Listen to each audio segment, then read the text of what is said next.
an update on Twitch in Korea. I found it interesting, though not entirely surprising, that Twitch announced that they were no longer going to be servicing Korea. And I think the most interesting part, in my opinion, was that they were no longer gonna let people who were, like, subbed, like, continue to buy subs or bits. Which I guess makes sense if they're not allowed to be streamers on the platform and get paid. I guess it also kind of makes sense that they're not allowed to buy into the economy on Twitch. However, I feel like that is also bad, because, like, what if you were not a streamer, but you were a viewer, and you had, like, a fucking 4-year sub to someone, and then you can't renew that?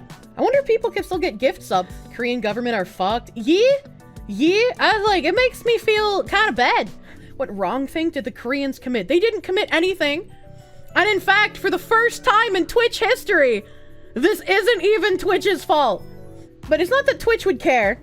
It's that most people are focusing on how, like, streamers are losing their livelihoods and whatnot, and that is obviously the biggest issue here. But for some reason, I also thought of it from, like, the viewer perspective of, like, if you've been supporting a streamer for a very long time, you're also going to lose the ability to do that, and, like, the recognition that you got for that as well, which feels bad. How is it not Twitch's fault? How did this happen? I will get to that. So Twitch said, "This morning, I shared with our community in Korea that we've made the difficult decision to shut down the Twitch business in Korea on February 27, 2024, KST. We understand this is extremely disappointing, and we want to explain why we made this decision and how we are planning to support those impacted. Ultimately, the cost to operate Twitch in Korea is prohibitively expensive, and we have spent significant effort working to reduce these costs so that we could find a way for the Twitch business model to remain in Korea. First, we experimented with a peer-to-peer model for source quality. Then we adjusted source quality to a maximum of 720p.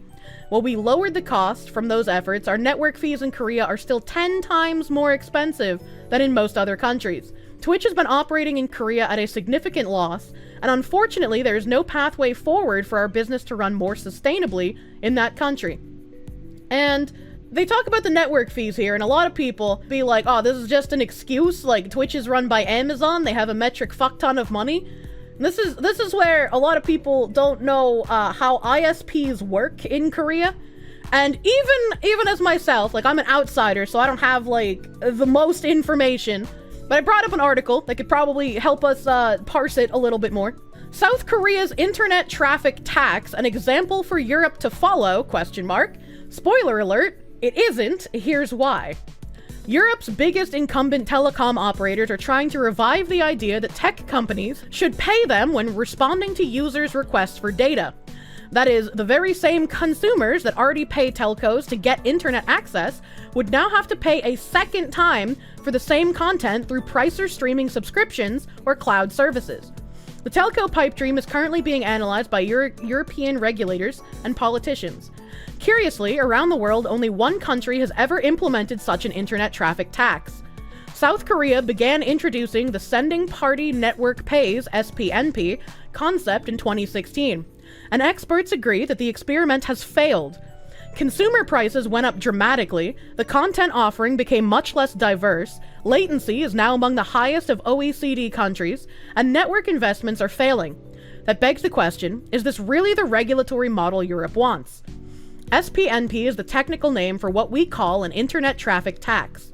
It means that the party sending traffic over the internet to an end user, a streaming platform like Netflix or Spotify, is obligated to pay a fee to that user's internet service provider, such as telco, in order for the traffic to actually be delivered. In 2016, South Korea introduced an SPNP model requiring ISPs to charge fees for data traffic they receive from each other. 4 years later, the Korean telcos sought to extend the SPNP model to large domestic and foreign, e.g. Google, Facebook, Netflix, providers of application and content.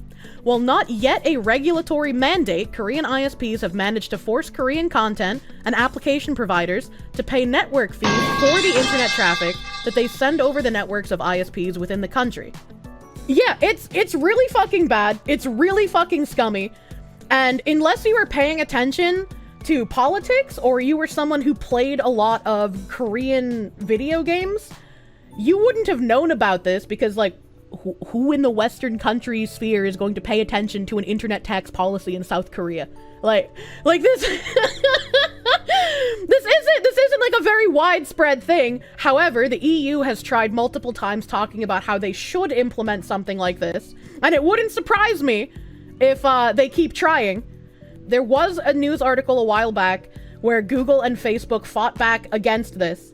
However, Twitch is not a company that could really fight back against this. So Twitch was having to pay the Korean ISPs for all of the traffic, for all of the Korean streamers, and all of the Korean viewers using Twitch as a platform, which is why they said that their costs of operating in Korea, even after the things that they did for trying to reduce quality and experimenting with peer-to-peer for source quality, they couldn't reduce their costs enough. It was still 10 times more than in every other country.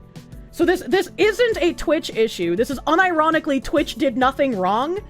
They wanted to keep operating in Korea, but due to Korea's laws, they can't. It's not financially viable. For once, it's not Twitch's fault. Literally for once. It'll be interesting to see if YouTube follows Twitch on this one.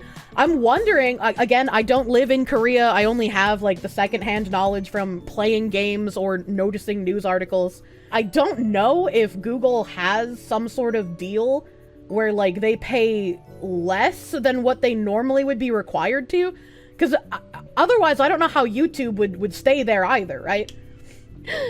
Politicians doing politician things. Yeah. I remember previously when South Korea was touted as like the country model to follow. They had the highest speed internets and they had the best operating cost per gigabyte previously, prior to when this tax was introduced. Like every country in the world would look at South Korea as the model to follow for getting out high-speed internet to like literally everyone. That was 15 years ago. Yeah, like it was a long-ass time ago. But like before this was implemented in 2016. They weren't like down bad in the ditches in like 2010. The government takes all the money after taking no part in the construction or operating costs of a service? I guess so, because it's a government tax. South Korea is a capitalist hell. North Korea is a communist hell. Car Saban, thank you for the $5. Holy shit, it's like they set up a toll booth on your Ethernet cable. How did they agree to this, and why do they still have it if it failed so badly? Because it's a government tax and it's making the government money. Why would the government want to do anything that's beneficial for the population or for the companies that are providing services when the government can just keep fucking everyone and no one's gonna do anything about it?